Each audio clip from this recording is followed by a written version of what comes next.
Yo tout le monde, c'est la Simplante en direct de l'enfer pour vous tourmenter et aujourd'hui on se retrouve pour un nouveau scriptographe. Alors cette fois-ci ce scriptographe va être un petit peu différent d'habitude car on ne va pas parler de livres publiés. En effet, je suis sur Facebook ainsi que sur Wattpad et sur Facebook il y a un groupe privé qui est consacré aux gens qui utilisent Wattpad. Ça nous permet de faire de la pub, de faire des échanges d'avis, voilà. Et moi, j'ai posté un message sur ce groupe en disant que voilà, j'étais youtubeuse, que je faisais des vidéos critiques de livres et que je trouvais ça intéressant de mettre en avant des écrivains amateurs qui forcément n'ont pas toujours la chance de trouver des lecteurs. Je leur ai également demandé si, évidemment, ils acceptaient la critique publique, parce que je vais pas la garder pour moi la critique, évidemment, je vais l'utiliser pour faire une vidéo. Tous ont dit oui. Et m'ont envoyé leurs histoires. Alors j'ai eu beaucoup d'histoires, des terminées, des pas terminées, et donc du coup j'ai décidé de faire comme ça. Les histoires terminées auront un épisode consacré à elles-mêmes. Je vois pas pourquoi une histoire sur Wattpad n'aurait pas la même vidéo qu'un livre édité. Donc du coup pour les histoires publiées terminées, c'est une vidéo consacrée juste à cette histoire. Mais par contre les livres qui ne sont pas terminés, je peux pas faire une vidéo consacrée, j'aurais pas assez de choses à dire puisque l'histoire n'est pas terminée. Donc du coup je vais faire une compilation, c'est ce qu'on va faire aujourd'hui. Je vous ai sélectionné 5 histoires, toutes différentes. Je les ai pas choisies par rapport à leur genre, par rapport à leur style, non, c'est vraiment les 5 premières histoires que j'ai lues. Et dernière chose, je ne dirai pas le nom des écrivains, car ce sont des pseudonymes, et déjà que pour certains j'ai peur d'écorcher les noms des personnages, je préfère éviter d'écorcher les noms des auteurs. Donc du coup ce que je ferais, c'est que je les mettrais avec la couverture, juste en bas de la couverture, pour que vous puissiez aller regarder, et je mettrai également le lien des histoires dans la description. Et donc du coup n'hésitez pas à vous abonner à leur compte si l'histoire vous plaît, car ils en font plusieurs, généralement. L'ordre dans lequel je vais vous les présenter n'a pas d'importance, sauf pour le dernier qui est un coup de cœur, donc du coup je préfère le mettre à la fin. Mais sinon tous les autres, c'est vraiment dans l'ordre, même pas dans l'ordre de lecture en fait, dans un ordre complètement aléatoire. Donc du coup, on va trouver aujourd'hui Dissident, Tracy Allogreffe, À livre ouvert, Pour l'humanité et La prophétie des astres. En bas, je mettrai un timecode pour chaque critique. Comme ça, si vous voulez en revoir une ou un truc dans le genre. Mais je vous conseille quand même de tout regarder car toutes sont intéressantes. Elle peut trouver des lecteurs en plus. Donc du coup, nous allons commencer par Dissident. Alors Dissident, c'est une histoire de science-fiction où l'humanité s'est retrouvée dans une sorte de monde parallèle avec un produit injecté qui leur retire toute humanité. Enfin, je veux dire toute humanité, tout sentiment. Certaines personnes sont immunisées contre ça, dont l'héroïne, qui s'appelle Hop. Et Hop, du coup, elle doit se cacher, car ils ont la fâcheuse manie, enfin la police en tout cas a la fâcheuse manie de tuer les personnes qui sont immunisées contre le sérum et que l'on appelle les dissidents. Donc c'est-à-dire que les dissidents sont les seuls à ressentir des émotions. Et donc on suit Hop dans cette histoire. Donc du coup elle va tomber sur un garçon qui s'appelle Cab et qui demande absolument à retrouver sa sœur. Prise de compassion, elle va accepter et elle va se foutre dans la merde. C'est-à-dire qu'elle va également être recherchée par la police. Mais elle va quand même trouver un refuge qui s'appelle la Résistance et qui est caché. Où elle va rencontrer des gens qui vont essayer de mener la Résistance pour renverser le système. Alors déjà c'est une histoire hyper captivante et où le suspense est toujours au rendez-vous et surtout à la fin. Parce que du coup comme je vous l'ai dit sur Wattpad il y a des parties, donc du coup on attend toujours la suite. Ce qui veut dire que à partir de la 13e partie, donc là où je suis actuellement arrêtée parce qu'il n'y a pas la suite, on a envie que ça continue. On a vraiment envie que ça continue parce que le suspense il est toujours là. Et c'est vraiment bien parce que ça nous met toujours en haleine. Et que du coup forcément c'est une dystopie. Donc il y a forcément du suspense, des dangers et tout, on a peur pour les héros. Ensuite, les personnages sont complexes, attachants et intrigants. Ils sont complexes parce que forcément ça va pas être des stéréotypes. Car l'univers est différent. S'ils avaient été sur Terre, ils auraient pu être des stéréotypes. Mais là, on sait pas comment ils vont réagir parce qu'ils sont tout le temps en stress, parce qu'ils sont recherchés, parce que tant de choses en fait. Ce qui fait qu'ils sont très complexes dans leur caractère et que c'est très bien montré. De plus, ils sont attachants parce qu'on est pris de compassion pour eux. Il y en a qui sont recherchés, d'autres qui doivent se cacher. Donc forcément, on finit par s'y attacher, même s'ils sont exécrables, parfois. Et on comprend qu'ils craquent parfois, parce que c'est pas facile comme vie. C'est pas facile comme vie. C'est pas facile comme vie. Et enfin, ils sont intrigants, parce que on ne connaît pas leur passé, on sait pas comment ils vont réagir, parce que justement, ils sont toujours sous tension. Et ce qui fait qu'on sait jamais réellement comment ils vont devenir. Ce qui fait que forcément, ils nous intriguent, mais en même temps, on veut leur bien pour eux. Qu'ils soient exécrables ou pas. Par contre, un des petits points négatifs que j'ai trouvé, c'est que il y a des incohérences qui m'ont fait tilter parfois. Par exemple, le fait que Connor, donc c'est un personnage dans la Résistance, c'est celui qui a le droit de sortir, parce qu'il n'est pas recherché. Et Connor trouve tout et n'importe quoi. Mais genre vraiment tout et n'importe quoi. Il peut décoter des armes, il peut décoter de la nourriture et tout. Alors qu'on a appris quelques chapitres plus tôt, grâce à Hope, alors qu'elle n'était pas encore recherchée, que la vie était très très chère alors qu'elle travaillait. Connor, il sort uniquement pour acheter des provisions. Il reste à s'occuper des autres la plupart du temps, mais il ne sort que pour trouver des provisions. Et vu ce qu'il trouve, soit il a des très bons contacts qui doivent coûter très cher, soit il doit directement aller au marché, et pareil, ça va coûter très cher. Or, quelqu'un qui ne travaille pas ne pourrait pas avoir autant d'argent pour acheter tout ça. Et également le fait que les résistants sont dans un lieu qui est introuvable sur la carte, car ils ont piraté les cartes du système. Mais ils arrivent quand même à avoir de l'eau chaude. Je pense pas que le système s'amuse à gaspiller de l'eau dans des lieux qui ne sont pas reconnaissables. Et même le fait que l'eau chaude soit utilisée régulièrement dans ce lieu, ça devrait faire tilter les policiers, le système et tout. Sachant qu'ils savent parfaitement, ils se sont fait attaquer par les résistants. Alors forcément, ils doivent savoir qu'il y a une résistance quelque part, et donc du coup, ça devrait les faire tilter qu'il y ait une consommation d'eau là-bas. Ensuite, on enchaîne avec Tracy à l'ogreffe. Alors là, par contre, c'est pas que l'histoire est mauvaise, l'histoire n'est pas du tout mauvaise d'ailleurs, c'est que l'histoire est très très dure. Et donc, je la conseille à un public averti, car on va parler de cancer. Non, c'est pas un cancer. Putain, je me vois à chaque fois. Une maladie grave. Donc du coup, c'est l'histoire d'une femme.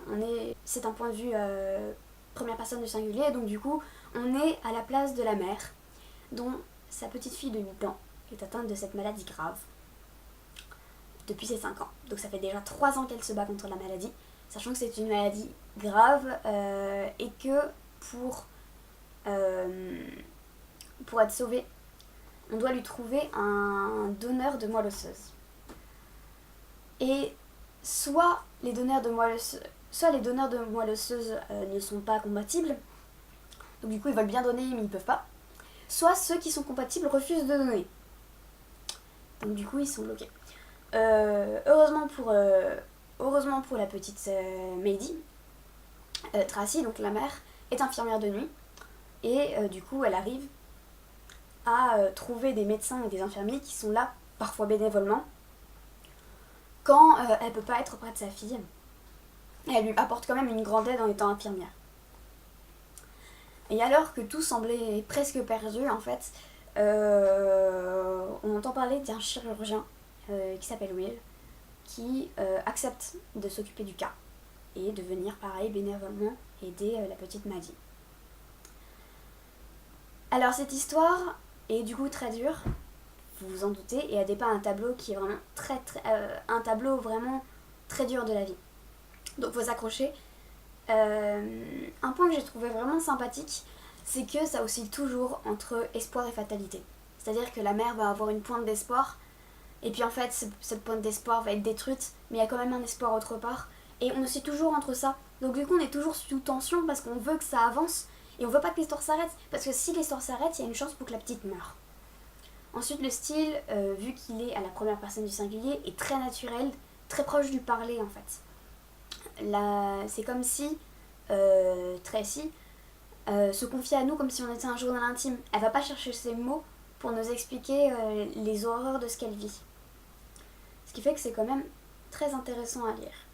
Et pareil, tout comme Dissident, ça nous met en haleine parce que la vie de la petite est en danger, et que ce soit des phrases sur du papier, on sait que cette histoire existe, on sait que des gens ont vécu cette histoire, et rien que pour ça on a envie que la petite Maddie elles survivent pour toutes ces personnes qui n'auront pas survécu, que ce soit des lignes que ce soit du texte ou non. Voilà. Ensuite on continue avec À livre ouvert. Et À livre ouvert, c'est dans le même genre en fait, c'est-à-dire que ça va être une jeune fille qui s'appelle Megan. Donc elle va trouver dans une coiffeuse des pages de journal. Enfin en fait des pages blanches, enfin des pages sur lesquelles il est écrit un journal intime. Et elle va commencer à le lire. Et en fait le propriétaire de ce journal s'appelle Maya et elle vient de perdre son mari Joel. Non! Non! Oui. Et donc du coup Maya, la propriétaire de ce journal, a perdu son mari Joey.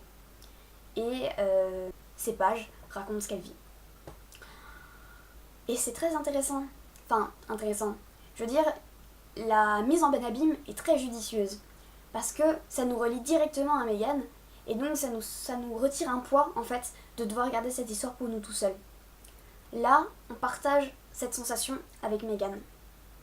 Et personnellement, moi, ça me fait du bien de me dire que, voilà, il y a quelqu'un d'autre. Pareil, que ce soit que des lignes de texte, je m'en fiche complètement.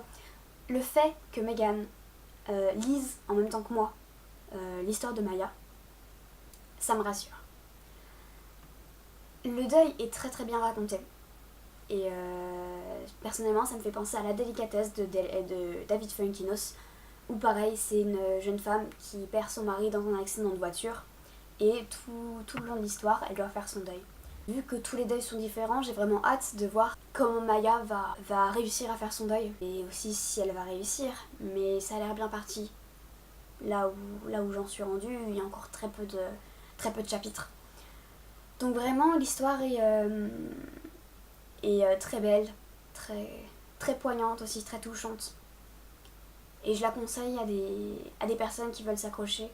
Moins que Tracy à l'ogreffe, mais ça reste quand même un sujet déprimant. C'est sûr, c'est jamais drôle la mort d'un proche. Et donc du coup, courage à l'auteur. Et félicitations d'avoir eu le courage aussi de commencer un livre comme ça. Et bonne continuation. Ensuite, on va arriver sur un truc un petit peu plus joyeux, Pour l'humanité. Alors pour l'humanité, pareil, c'est un livre de fantasy où une jeune humaine se retrouve dans un monde un peu bizarre, entre technologie et nature. Elle va chercher le premier habitat qu'elle trouve, qui est un château, et elle va s'y rendre. Le roi prend rapidement sa commande en fait, et lui dit bon bah venez là, allez là-bas, on va vous ramener chez vous. Et en fait, elle se fait emmener avec d'autres prisonniers dans une sorte de prison qui a pour but de les soigner de quelque chose, mais elle ne sait pas quoi. Et elle va se faire des amis là-bas, des connaissances et tout, pour essayer de savoir ce qui se passe ici. Quelle est la maladie et s'il y a réellement moyen de la soigner ou non. Alors cette histoire, j'ai eu beaucoup plus de mal que ça. L'histoire est très originale. Même si ça s'appuie sur des bases qui sont connues. L'humaine qui se retrouve comme ça dans un monde qu'elle ne connaît pas et tout. Mais voilà, ça part d'une situation initiale assez répétitive. Mais l'histoire qui est derrière est un mélange de plein de trucs qui fait que ça devient original. L'auteur a mis tout ce qu'elle voulait dans son livre, ce qui est très bien, ça rend quelque chose de très très original. Mais par contre, je trouve le style d'écriture beaucoup trop simpliste et enfantin. Le livre est à la première personne du singulier. Et l'héroïne a 21 ans. Il n'y a pas la maturité qui va derrière. Parce que l'auteur, je suis allée faire un petit tour sur son profil, n'a pas 20 ans. Et du coup, elle n'a forcément pas la maturité pour écrire quelque chose de ce niveau-là. Enfin, de ce niveau-là. Avec cette maturité-là. Moi, personnellement, quand j'ai lu l'histoire, je savais que l'héroïne avait 20 ans. Je savais rien sur l'auteur, j'ai d'abord lu l'histoire, je me suis consacrée sur l'histoire. C'est après, en fait, que j'ai préféré regarder rapidement le profil. Donc j'ai lu l'histoire et je me suis dit mais non, elle a pas 20 ans là. Notre héroïne, donc Elisabeth, n'a pas 20 ans. Car elle a des réflexions qui sont beaucoup trop proches de celles d'un enfant. À juger du premier regard, alors soit c'est un enfant, ou un adolescent, ou un truc dans le genre, soit c'est un adulte, mais qui n'a pas eu toute l'éducation qu'un adulte devrait avoir. Parce que à juger au premier regard comme ça, soit il a été mal élevé, soit il n'a pas encore fini d'être élevé. Et j'espère sincèrement que la mentalité d'Elisabeth va évoluer au fur et à mesure de l'histoire. Parce que là, il y a peu de parties, il n'y en a que 5. Donc peut-être que Elisabeth, je la trouve exécrable pour le moment, égoïste, égocentrique, à juger du premier regard. Parfois, il y a des petites réflexions, je me suis dit, t'as de la chance que ce soit dans ta tête, hein. T'as de la chance que ce que tu dis là, ça se passe dans ta tête. Parce que tes amis l'entendraient, tu serais mal. Mais du coup, voilà, j'espère. Je pense que pour moi, le plus gros problème de cette histoire, c'est le style, qui est beaucoup trop enfantin. L'héroïne que je trouve personnellement exécrable, il faut qu'elle gagne en maturité, mais je pense que l'auteur n'est pas obligé de réécrire le début de son histoire. Il suffirait simplement en fait qu'elle ait un choc émotionnel, qu'il se passe quelque chose, par exemple qu'un de ses amis manque de mourir devant ses yeux ou un truc dans le genre. Un choc tellement puissant qu'elle se dise ok, faut que je change, faut que je sois mieux, faut que je grandisse. Et du coup, ça pourrait expliquer comment elle est avant et comment est la transition pour qu'elle devienne après. Parce que l'héroïne peut être exécrable au début de l'histoire et évoluer, ce qu'on appelle un roman initiatique, évoluer pour devenir meilleur ou moins bien. Pareil, quoi, les situations sont assez clichés. Ce qui est dommage puisque l'histoire est originale, alors on devrait avoir des situations originales. Mais non, les situations sont assez bateaux. Le prince qui est amoureux de l'héroïne, donc du coup qui veut la sauver et tout. Le triangle amoureux deux hommes sont amoureux de la même fille, alors que ça fait même pas 5 parties que les personnages ont été présentés, quoi. Du coup, je trouve ça un petit peu dommage. Elle devrait prendre son temps pour expliquer ce qui se passe, les enjeux, l'univers aussi. Je trouve que les descriptions sont beaucoup trop plates et répétitives, alors que pareil, c'est une histoire originale, c'est un monde créé de toutes pièces par l'auteur. Elle devrait en profiter pour créer des choses originales au-dessus de cette histoire originale. Beaucoup trop d'original dans cette phrase. Et voilà, et enfin, dernier point, qui peut être très rapidement réglé, les fautes d'orthographe. Ou même les fautes de frappe, tout simplement. Le fait que l'héroïne, n'importe quoi, l'auteur ne s'est pas relu avant d'avoir publié son chapitre. Je trouve ça dommage, parce que soit t'es dyslexique, et donc du coup, je préfère largement que la personne soit dyslexique et le dise au début de l'histoire, voilà, je fais des fautes, mais je fais ce que je peux pour les empêcher, mais voilà, je suis dyslexique, donc voilà. Et du coup, soit elle demande à une amie de la corriger, ce qui est très bien, ce qui est fort possible, enfin ce qui est proposable, ce qui est pas compliqué à trouver. Vraiment, parfois, il y a des fautes qui sont de trop. Parce que du coup, ça nous sort de l'histoire. Et je suis pas contre quelques petites fautes par-ci, par-là. Enfin, voilà, des petits échanges parfois. Mais parfois, c'est beaucoup trop. Et c'est dommage parce que ça nous sort de l'histoire. Mais sinon, vraiment, je reste sur le fait que l'histoire est très originale et peut être vraiment dans mes préférés. Mais là, malheureusement, à cause du style, ce n'est pas le cas. Et enfin, on va finir avec mon coup de cœur.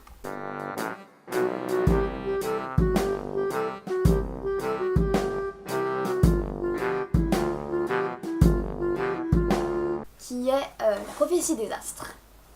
Alors, la prophétie des astres, ne vous fiez pas, comme ce que j'ai fait, ne vous fiez pas au nombre de parties. Car je me suis dit, il y a 4 parties, en fait je voulais lire les histoires du plus petit au plus grand. J'aurais pas dû, parce que cette histoire a été, je crois, l'une des plus longues que j'ai lues, car les chapitres sont très très grands. Mais également ma préférée. C'est l'histoire de Aislinn, qui est une hybride entre humains et une tribu de magiciens, si j'ai bien compris, dont je ne dirai pas le nom car je vais l'écorcher à coup sûr. Donc voilà, donc Aislinn, je me suis entraînée. Donc voilà, m'embêtez pas. Donc du coup, Aislinn est une hybride et apprend que sa mère biologique, donc qui était humaine, est morte à sa naissance. Et elle a été élevée du coup par sa belle-mère qu'elle croyait être sa mère et son père. D'ailleurs, petit point que j'ai trouvé fort sympathique, qui n'a pas réellement d'incidence pour l'histoire, mais je trouvais ça hyper sympathique, le fait que le père et la belle-mère ne sont pas amoureux. En fait, ils sont colocs. Ils sont colocs et la belle-mère est bourrée de bienveillance et d'amour pour sa belle-fille. Voyons un peu, il y a ce grand tapis dans le hall d'entrée. Nettoie-le. Les fenêtres du premier jusqu'au dernier étage. Lave-les. Ah oui, il y a aussi les rideaux et les tapisseries. Mais je viens de les faire. Recommence.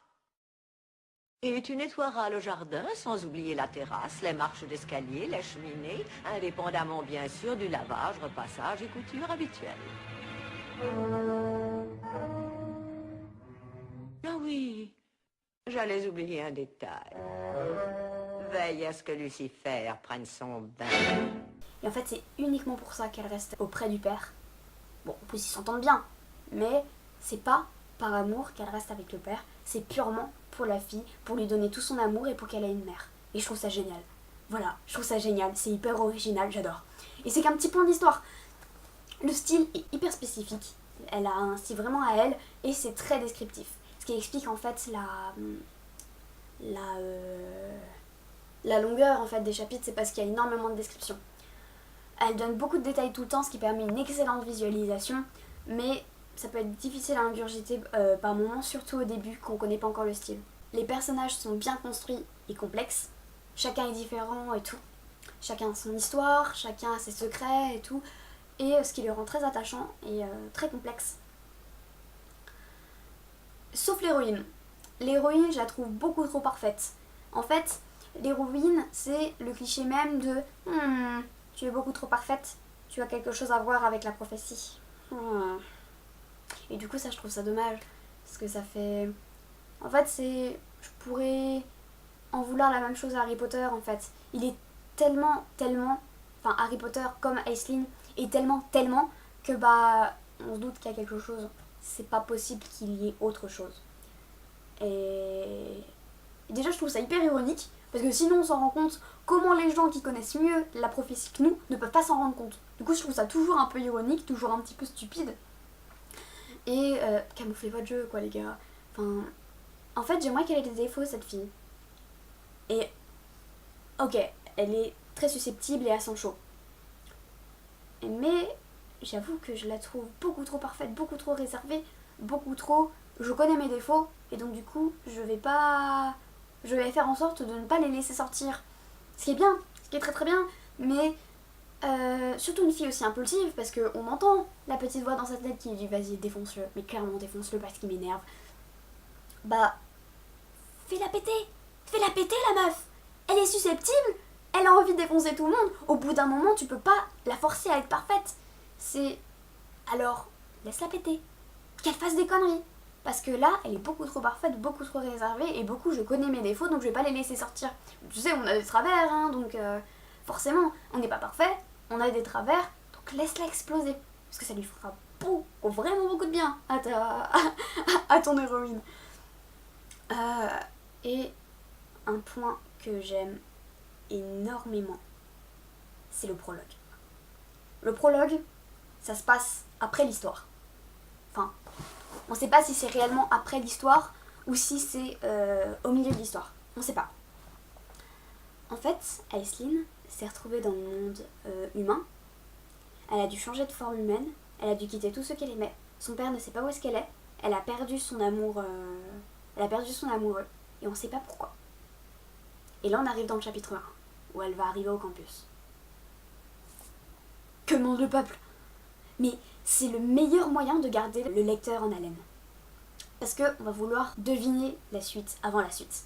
C'est-à-dire que, personnellement, j'ai essayé de trouver tous les détails qui feraient « Ok, alors lui, je pense que c'est l'amoureux, lui, c'est peut-être à cause de ça, lui, il l'a trahi, lui, ci, lui, ça. » Et